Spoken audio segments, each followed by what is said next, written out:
Hey everyone, I just wanted to do a quick video because after yesterday's positive announcement from the Minister for Justice, where she said that anyone who's been here on a Stamp 2 visa over the pandemic, who's done the full 3 courses, will be able to remain in the country to work legally over the summer, work full-time 40 hours from the 1st of June until the 30th of September.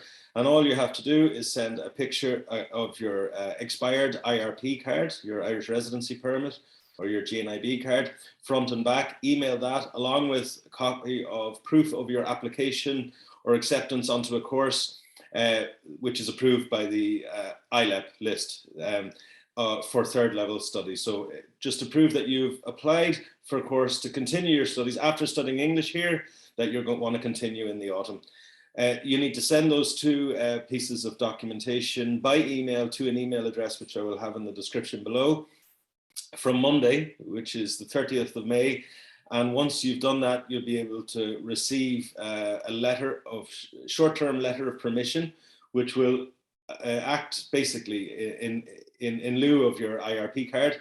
It's your official permission document to remain in Ireland until the end of September and until the issuance of your new permission.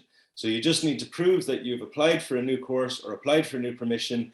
And once you have that, you'll be able to receive this document, this letter, which will be in your name and will allow you to show your employers and other people that you are legally allowed to remain in Ireland until the end of September or until you get your new IRP card issued to you for your next course. So that's positive.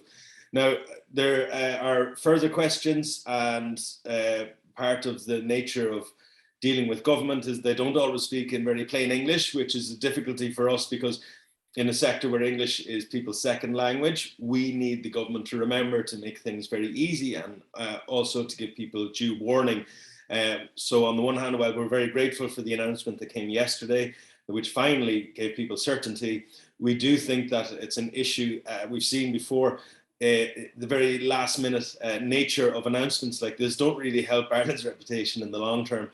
So what we will be doing is asking the government parties and other people to sit down with us, the Minister for Further and Higher Education, Simon Harris, and maybe some from Justice too, to talk about why we have these last minute decisions all the time, and because there's a lot of anxiety that comes with it from students, from people. I just had somebody yesterday morning saying, I gave birth in April, my baby doesn't have a passport. I don't want to become illegal. What should I do? Should I leave my baby behind and fly to another country and come back? The baby's too small to fly in an airplane. What do? I really don't want to become illegal in Ireland. What should I do? That was just yesterday. So the government's putting people, and they're probably not aware that they're really putting people in this situation. They probably have a very sure, the students, they'll be fine, don't worry about it, we'll figure it out later. And they don't understand that the anxieties that a lot of students have about not wanting for even for one day lose legal status. So what we want to do is sit down with the relevant ministers and sit down with the relevant departments and explain this to them. And to be honest, over the course of the last 2 years of work we've been doing on this, we've looked at some of the structural problems, the reasons why things as simple as coming to Ireland to study English turn out to be so complicated for so many people.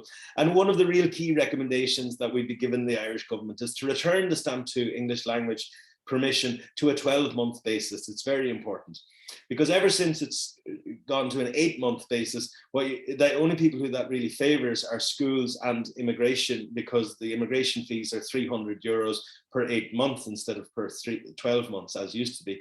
As for other Stamp 2 holders in degree courses, they pay €300 per year, whereas in the English language sector it's 300 per 8 months, and sometimes you're asked to pay 300 extra just for a wee extension, short extension.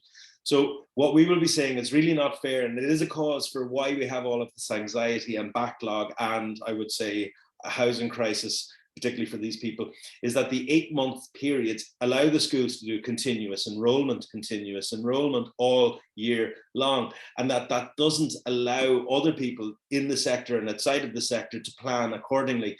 So in the past, when it was on a 12-month basis, anybody coming to Ireland knew that there was a start date and an end date to your visa, and you could work 40 hours from beginning of June to the end of September, and then again from the 15th of December to the 15th of January, I believe. And this was clear and this was set. so the fact that since they've gone to an 8-month enrollment, some people arrive in summer, and because their classes must start straight away, they're working and studying during the summer when the law says that's the only time they can legally work, 40 hours legally. So what we'll be asking the government is, please, in light of everything that's happened, in light of the housing crisis, return the Stamp 2 English language sector to a 12-month basis, so people know that you can arrive in September, you can then be here the whole year, and it makes it a lot easier for everyone. It stops backlogs, and it means that there's a handover of accommodation, that people know when they will be in the country, when they won't be in the country, when they're leaving, and allow people to. So we'll be asking for support for that, because it leads to so much anxiety and these last-minute decisions. It's not the first time we've seen it. We do understand the pandemic was a really challenging time for everyone, and not least for government. We do understand that these were difficult challenges, but we will be asking that the Stamp 2 programme for English language students be amended so it's back to a 12-month basis. And also, we think, in light of the housing crisis, we only think it's fair that English language courses should only be sold along with a school guaranteeing a place for that student to stay. It cannot be the case for students come over here with their €3,000, wait months and months to get their IRP and their other permissions, and only to sleep in cars, sleep on the sofas, sleep out in the streets, sleep in tents. That's not the first experience. No, it's not any experience we want people to have in Ireland.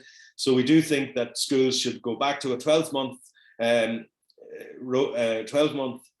period, and that people begin at one time of the year and they finish at another time of the year, and also that a place in an English language school only be sold as long as it can be guaranteed to go along with a place for that student to sleep and stay, an affordable place. And the schools and the government must be part of that. You can't just have a free-for-all where people arrive without any language skills and they have to do all of the bureaucracy and find a place and end up spending all of their money. And what's really been happening in recent times is students have come over here, spent all their money and gone home with their tail between their legs, not having taken classes, not having done what they dreamed to do over here. So that's not a way we can continue. So in any case, I just want to do a quick video. I'm not going to try and stay on too long. It's just because as soon as we have an announcement, we always have even more questions about this situation, that situation. So what I'll say is on Monday evening at 7 PM Dublin time, we will have another meeting, and we can come then with all of our questions and queries on Monday at 7 PM. And I'll put the link to the Zoom meeting below, and we will invite people to ask the questions then. We kind of need to switch off for the weekend now, as I'm sure you'll understand. So that is basically that. If there is any other doubts that you might have, do email info@elsu.ie. And before I go, the final, and this is the important point, some of the main questions we've been getting from people is, once they have this short-term letter of permission, will it allow them to leave the country and come back? Because some of you haven't seen your parents, your families in over 2 years, and you have planned, and you didn't know there was so much uncertainty until yesterday's announcement. So what we will be asking people in the Dáil, in the Parliament, is to make sure that the government, the minister, instructs the people at the airport, the immigration officials, to accept indeed the short-term letter of permission as a valid document for travel both in and out of the country. So if you have been here, you have an expired IRP and you need to leave and come back, or you're outside now and you need to come back to take up your place in September, once you have this short-term permission, we will be this week asking for the minister to make sure that that is accepted for people who want to leave and return to Ireland. And that's about as good as we can do at the moment. We don't have anything else we can confirm, but just want to thank the Irish Independent, Ellen Coyne, the journalist who helped break this story yesterday, which got the government to act so quickly in the end. Want to thank all of the politicians, Thomas Pringle, Paul Murphy, Breed Smith, Imelda Munster, Chris Andrews, Jim O'Callaghan, Leo Varadkar, Richard Bruton, people from right across the board have been, and Richard Boyd Barrett, of course, and basically everyone from the opposition to the government benches have been very supportive. So we want to thank everyone for that. We don't think such a simple thing should have been so hard, so difficult. So we will be asking everyone to make sure that Minister Simon Harris and Minister McEntee have a meeting again with us soon, so we can avoid such uncertainty for so many people, which only does affect Ireland's reputation and international standing. So again, thank you to everyone who sent emails, who put pressure on the government, who raised awareness. Don't anybody panic. There's not going to be a summer of expulsions of people who've contributed here over the pandemic. If you have any difficulties with anything like that, do get in touch with info@elsu.ie, but everyone should just rest easy, stay where you are, plan your lives as you need to plan them for the summer, and we'll see you in the autumn. Thank you.